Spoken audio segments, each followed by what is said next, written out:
ریختیم همه را خریدیم خریدیم آوردیم ریختیم آباد کردیم امروز نمیمونه که نالم و دهن مرسته بخوریم بشینیم. تاجران بازار لاله کلاب دو روز باز با مسئولان شهر و بازار دعوا دارند. حکومت شهر کلاب قرار کرده است که از این قسم بازار دکانها را برداشته در جای آن توقفگاه ماشین سازند.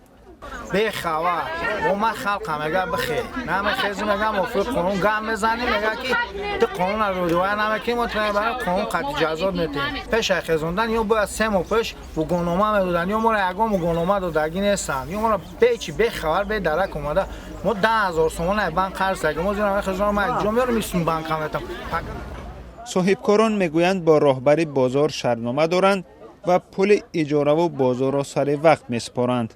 از آنکه ناگهان برای تخریب بازار تصمیم گرفتند، صاحبکاران در حالت ناگوار ماندند.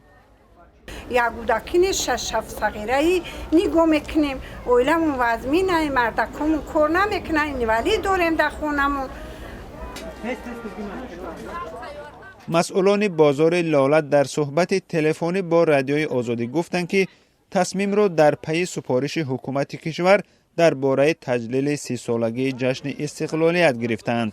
قبلا یک قسم این بازار توقفگاه بوده است و میخواهند آن را دوباره به حالت اول برگردانند.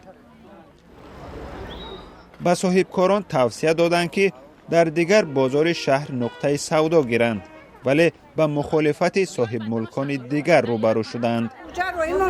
اوجا را جو دورو اومدن جوشون قبول کنسر ممکن کجا روانتون کرده؟ این هم بازار چیش میکن خلقش همش خسته به سر مورا جنگ کسن که چی نکنی نه این جوی موی نه این نه ما کجا بریم بچه تو روی گرمی را ما را مولد کن ما خود نجا کنیم بعد خیلی